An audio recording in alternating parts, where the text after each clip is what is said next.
Voilà comment une guerre sans bonne option militaire se transforme en piège économique, en désordre diplomatique et en test pour savoir si les slogans de campagne peuvent survivre au contact de la réalité.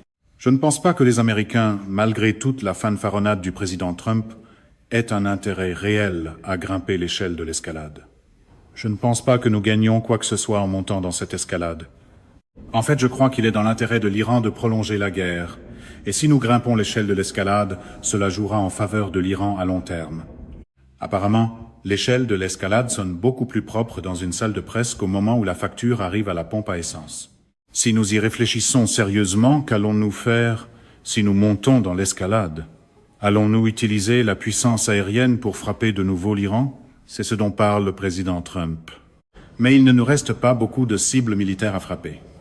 Donc il faudrait frapper des infrastructures civiles. Il faudrait frapper des centrales électriques. Il faudrait frapper leurs systèmes énergétiques, et ainsi de suite. Le résultat final, c'est qu'ils riposteraient. Ce n'est pas comme si l'autre camp n'avait aucune capacité de représailles ici. Ils riposteraient en fermant la mer Rouge, je crois, en plus de réduire encore davantage ce qui sort du détroit d'Ormuz. De plus, je pense qu'ils attaqueraient des cibles en Arabie Saoudite et dans les autres États du Golfe. Cela aurait des conséquences désastreuses à long terme pour l'économie mondiale et donc pour les États-Unis. C'est la partie que la séance d'information musclée met rarement sur la première diapositive. L'autre camp joue aussi son tour. Il n'y a tout simplement pas de véritable option aérienne ici. Nous devons nous rappeler que nous avons un nombre limité d'armes de niche que nous avons déjà utilisées. Si nous reprenons l'offensive avec la puissance aérienne, nous utiliserions davantage de ces missiles et de ces armes de niche. Donc, il n'y a pas de véritable option aérienne ici. Si nous pensons à une option terrestre, nous n'avons pas non plus d'option terrestre. Il n'y a tout simplement pas assez de troupes de combat dans la région pour disposer d'une véritable option terrestre. Et même si nous avions beaucoup plus de forces terrestres entrant en Iran, envahir l'Iran avec une armée de terre serait remarquablement insensé et ne fonctionnerait pas. C'est pourquoi nous comptons aujourd'hui sur la marine. Toute armée dispose de 3 grands instruments parmi lesquels elle peut choisir. Le premier est sa marine, le deuxième est son aviation, et le troisième est son armée de terre. Nous n'avons pas d'option terrestre ici. Nous avons commencé la guerre avec l'option aérienne en bombardant l'Iran, et cela n'a pas fonctionné. C'est pourquoi nous en sommes là aujourd'hui.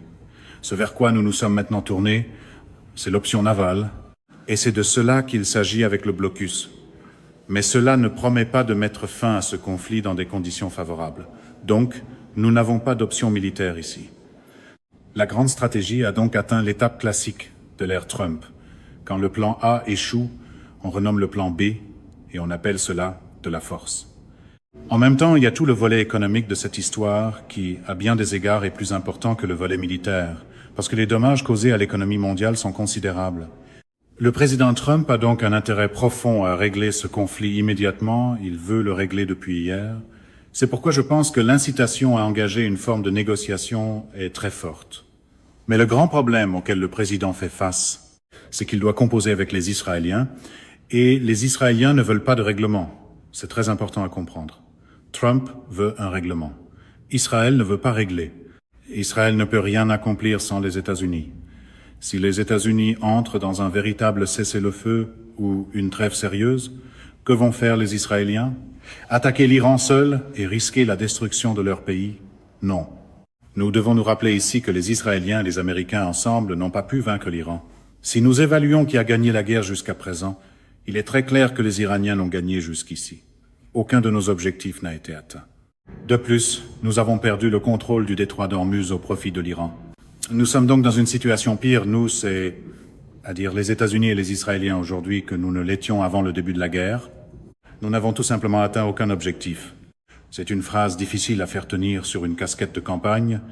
Nous avons commencé plus fort et terminé avec moins d'options. Si les États-Unis et les Israéliens ensemble n'ont pas pu atteindre les objectifs, les Israéliens seuls ne peuvent pas le faire. Mais ce que veulent les Israéliens, c'est que nous restions dans le combat. Ils veulent que nous continuions à frapper l'Iran et que, avec un peu de chance, sur une période prolongée, nous affaiblissions l'Iran au point qu'il soit considérablement diminué. Voilà ce qu'ils veulent. Mais ce que Trump veut, c'est mettre fin à cette affaire le plus vite possible. Il sait que les dommages causés à l'économie internationale et les dommages qui pourraient être causés si cela continue rendent un règlement nécessaire. Mais encore une fois, il se heurte aux Israéliens. C'est là qu'intervient Mike Waltz, l'ambassadeur des États-Unis à l'ONU, avec un ton très combatif, plus proche d'un politicien que d'un diplomate, même si c'est son style. Il utilise l'expression « escalader » pour désescalader, et il soutient aussi que détruire des ponts et des centrales électriques n'est pas un crime de guerre. Sa position est que toutes les options sont sur la table, que le président est prêt à escalader pour désescalader, et qu'il est sérieux lorsqu'il dit que rien de ce qui profite à l'Iran ne sortira du détroit. En plus de cela, le secrétaire Bessant a annoncé l'opération Economic Fury, dans le cadre de laquelle les États-Unis sont prêts à imposer des sanctions secondaires aux banques qui effectuent des transactions en dollars pétroliers iraniens illégaux. Opération Economic Fury ressemble moins à de la diplomatie qu'à un titre rejeté d'une liste musicale de meeting électoral. L'idée est qu'une pression maximale est exercée sur chaque aspect de l'économie iranienne et qu'à un moment donné, les Iraniens vont faire preuve d'un certain bon sens et d'un certain pragmatisme et dire que cette obsession nucléaire a assez duré. Waltz dit qu'il espère que les États-Unis n'auront pas à revenir à une option militaire, mais que le président Trump a été très clair. Selon lui, les ponts et les centrales électriques contrôlées par le corps des gardiens de la révolution islamique, l'IRGC, qui dirige l'ensemble de l'appareil militaire, sont des cibles militaires absolument légitimes, non seulement aujourd'hui, mais aussi historiquement. Il qualifie de fausse, factice et ridicule l'idée qu'il s'agirait d'une forme de crime de guerre. Mais menacer d'attaquer des infrastructures civiles est un crime de guerre. Il devrait le savoir. Ce qui se passe ici, c'est que Waltz pense que nous pouvons punir l'Iran jusqu'au point où il lèvera simplement les bras et se rendra. Selon cet argument, tout ce que nous avons à faire, c'est d'être plus durs. Il y a deux problèmes avec cet argument. Le premier, c'est que nous, à dire les États-Unis et Israël, représentons une menace existentielle pour l'Iran. Et parce que nous représentons une menace existentielle, ils se battront jusqu'à la dernière personne. Ils ne vont pas lever les bras et se rendre. Ils vont se battre comme des chiens sauvages. Voilà le premier point. Le deuxième point, c'est qu'ils ont l'avantage si l'on monte dans l'escalade. Les gens comme Waltz ne comprennent pas cela. L'idée selon laquelle nous allons entrer là, bas et bombarder des centrales électriques en Iran, pendant qu'ils vont rester là à encaisser les coups, avant de finalement lever les bras, n'est pas un argument sérieux. Ils vont répondre, et ils ont la capacité de nous causer d'énormes problèmes. Le scénario de la pression maximale semble toujours simple, jusqu'à ce que la cible refuse de lire les répliques qu'on lui a assignées. L'économie internationale est déjà en grande difficulté. Nous sommes sur le Titanic en direction d'un iceberg, et quelque chose doit être fait pour arrêter cela. Le président Trump le comprend. Mais si nous relevons les enchères, les Iraniens relèveront les enchères à leur tour. Où cela nous laisse-t-il? Cela nous laisse dans une situation bien pire sur le plan de l'économie internationale. Et comme je l'ai dit au départ, nous n'allons pas les amener à se rendre. Nous n'avons donc aucune option permettant d'escalader pour désescalader. Si nous escaladons, nous allons nous causer à nous-mêmes d'énormes problèmes. Il y a aussi eu ce navire iranien qui a été stoppé par la marine et abordé par du personnel. Je ne sais pas s'il s'agissait de marins ou de marines. Ils ont utilisé leurs armes pour détruire le moteur, puis ils ont volé le navire. C'était un cargo. Ce n'était pas un pétrolier, et il était vide. Mais que se passe-t-il s'ils font cela à un navire chinois rempli de 3 ou 4 millions de barils de pétrole? La question devient alors de savoir si les Chinois envoient des escortes militaires. Envoient-ils des navires pour escorter ces navires chinois? Ou bien les Chinois installent-ils des armes à feu, des systèmes antiaériens portables, les manpads et des mitrailleuses sur ces navires capables d'abattre les hélicoptères qui tentent de les aborder? Les Chinois ont des options ici. Je ne pense pas que les Chinois vont simplement rester les bras croisés et nous laisser faire cela à long terme. Je pense donc qu'il existe ici un risque d'escalade vraiment sérieux. À mon avis, si les Chinois envoient des escortes militaires avec ces pétroliers ou ces cargos, ou s'ils les arment, les États-Unis reculeront. Je ne pense pas que les États-Unis veuillent un affrontement avec les Chinois. Il y a une grande différence entre paraître intrépide à la télévision et tester cette assurance face à des escortes chinoises en mer. Mais plus cette guerre dure, plus le risque est grand que les Chinois et même les Russes s'impliquent, parce que les Chinois et les Russes, il est important de le souligner, ont un intérêt direct à voir l'Iran gagner cette guerre, et ils aident les Iraniens. Une fois la guerre terminée, ils continueront à aider les Iraniens, parce que nous avons ici une situation où l'Iran, la Corée du Nord, la Chine et la Russie sont d'un côté, et les États-Unis et les Israéliens de l'autre. Lorsqu'il s'agit de savoir si Israël reconnaît qu'il n'a pas réussi à atteindre ses objectifs militaires et qu'il est peu probable qu'il les atteigne, et s'il existe une reconnaissance officielle américaine de cette même réalité, pas de la part de Trump, parce qu'il dit des choses déconnectées de la réalité, mais une reconnaissance officielle américaine, je pense que presque toutes les personnes occupant un poste décisionnel, tant aux États-Unis qu'en Israël, reconnaissent probablement que jusqu'à présent, nous n'avons pas atteint nos objectifs. C'est absolument clair. La question intéressante est de savoir où nous allons à partir de là. Je pense que presque tous les Israéliens veulent voir les États-Unis poursuivre la guerre. Ils veulent nous voir lancer une campagne de bombardement massive avec les Israéliens contre l'Iran et continuer à marteler ce pays. Ici, aux États-Unis, je parierais que la plupart des conseillers du président Trump aimeraient mettre fin à cette guerre et qu'ils voient les Israéliens comme un énorme problème. Mais encore une fois, il y a tous ces relais israéliens qui opèrent au sein du gouvernement américain.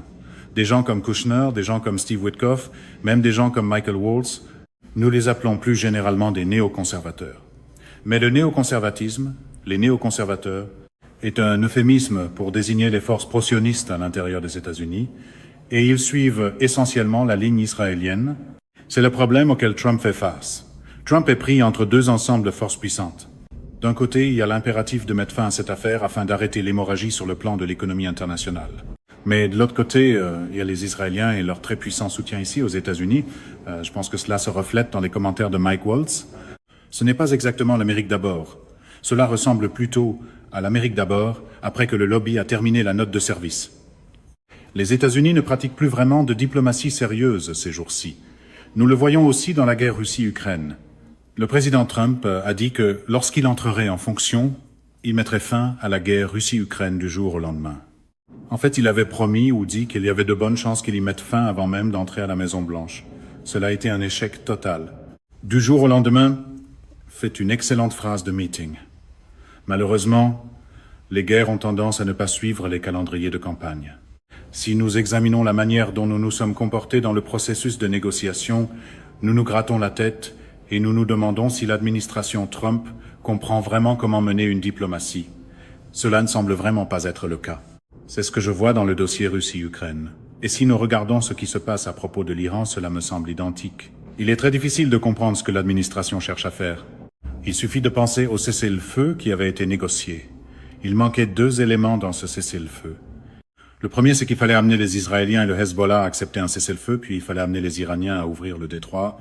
C'étaient les deux dernières pièces du casse-tête, simplement pour arriver à un cessez-le-feu.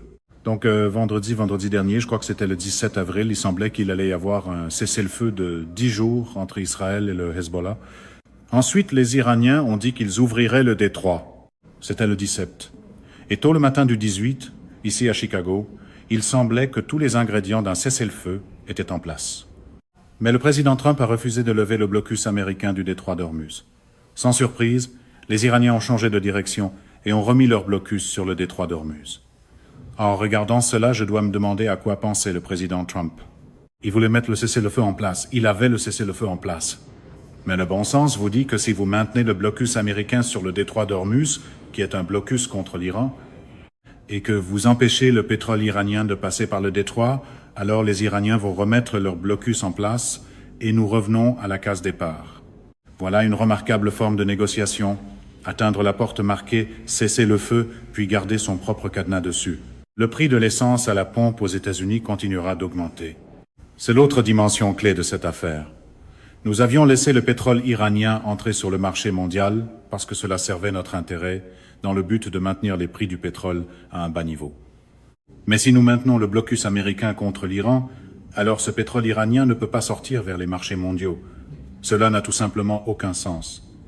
De plus, si nous devons avoir un cessez-le-feu, si nous devons avoir des négociations cette semaine, ne serait-il pas logique de faire preuve d'un peu de bonne volonté en levant le blocus contre l'Iran? Mais non, ce n'est pas ce que nous avons fait. Je me gratte la tête et je dis que je ne comprends pas quelle est la stratégie ici. Je ne peux pas me formuler une stratégie plausible pour expliquer pourquoi cela aurait du sens. Le représentant Ro Khanna de Californie s'est moqué de cette théorie de Mike Waltz consistant à escalader pour désescalader, en disant qu'ils prétendaient vouloir escalader pour désescalader, mais qu'ils avaient escaladé jusqu'à la dévastation. Il y avait le pape qui sermonnait l'Amérique au sujet de possibles crimes de guerre. Il y avait le président qui menaçait de détruire toutes les centrales électriques. Je n'aurais jamais pensé que nous en arriverions là. Le détroit d'Ormuz est maintenant bloqué. Cela n'était jamais arrivé avant la guerre. Qu'avons-nous accompli? L'essence est passée de 2,30 $ à 4 $. L'Iran a maintenant un régime plus dur, comme nous venons de l'entendre, et des alliés comme les Émirats arabes unis sont frappés. Nous avons créé de la dévastation, et nous nous faisons sermonner par le pape. Quand même le pape fait partie de l'évaluation des dégâts, c'est probablement que la conférence de presse n'a pas atterri comme prévu. Il est difficile d'être en désaccord avec cela. Rocana a été mon étudiant d'ailleurs lorsqu'il était au premier cycle à l'université de Chicago. Il a bien appris. Je ne suis pas certain d'avoir eu autant d'influence, mais il me semble que tout ce qu'il a dit était parfaitement sensé. Il y a un autre exemple de bon sens dans la lamentation de Tucker Carlson avec son frère Buckley Carlson au sujet de l'aide qu'ils ont apportée au président Trump lorsqu'il faisait campagne en 2024. C'est triste, mais je salue son honnêteté intellectuelle. Son frère n'arrive à placer qu'un seul mot. C'est une lamentation de Tucker, et je le salue pour cela. Tucker Carlson réfléchit au fait que lui, son frère et tous ceux qui ont soutenu Trump sont impliqués dans cette affaire. Son frère écrivait des discours pour Trump et Tucker faisait campagne pour lui. Il ne suffit pas de dire qu'il a changé d'avis ou que c'est mauvais et qu'il se retire. De façon très modeste, mais réelle, lui et des millions de personnes comme lui sont la raison pour laquelle cela se produit maintenant. Ils voient cela comme un moment pour se confronter à leur propre conscience. Ils en seront tourmentés pendant longtemps. Lui le sera, et il veut dire qu'il est désolé d'avoir induit les gens en erreur. Ce n'était pas intentionnel. Il existe un silence particulier qui survient quand un slogan gagne le pouvoir, puis fait exactement ce qu'il promettait de ne pas faire. Lorsque Trump faisait campagne, il rejetait le mantra néoconservateur et disait qu'il ne ferait jamais ce qu'il vient maintenant de faire. Ce n'est pas la faute de Tucker Carlson, mais je le salue pour cette honnêteté intellectuelle et émotionnelle. Je n'ai pas voté pour Trump, et je ne suis d'aucune manière un partisan de Trump. Mais je pensais que lorsqu'il est arrivé, compte tenu de tout ce qu'il avait dit pendant la campagne, il ne se comporterait pas du tout comme il s'est comporté sur le front de la politique étrangère. Je pense que toutes les personnes qui étaient dans cette émission, tous les invités réguliers, avaient beaucoup de bonne volonté envers le président Trump sur le front de la politique étrangère peu après son arrivée à la Maison-Blanche. C'est parce que nous avons cru ce qu'il disait. Mais ce qui se passe ici, c'est que le lobby finit par agir sur tous nos présidents, sur tous nos dirigeants, et les force essentiellement à rentrer dans le rang. Cela nous ramène à la conversation précédente sur ce qui s'est passé avant les négociations d'Islamabad. Il semblait que Trump allait négocier sur la base du plan iranien en 10 points, puis tout cela est passé par la fenêtre. Les informations rapportent que lorsque J.D. Vance négociait effectivement à Islamabad, sa position s'est durcie pendant les négociations au fur et à mesure qu'il parlait à Netanyahou et à Trump et son entourage, qui, de toute évidence, parlait aussi à Netanyahou. Nous voyons donc le pouvoir considérable que le lobby exerce sur nos dirigeants, et c'est ce qui est arrivé au président Trump. Tucker, bien sûr, comprend cela parfaitement, parce qu'il comprend maintenant pleinement à quel point le lobby est puissant, et il comprend pleinement, comme moi, qu'Israël et le lobby sont un gigantesque albatros autour de leur cou.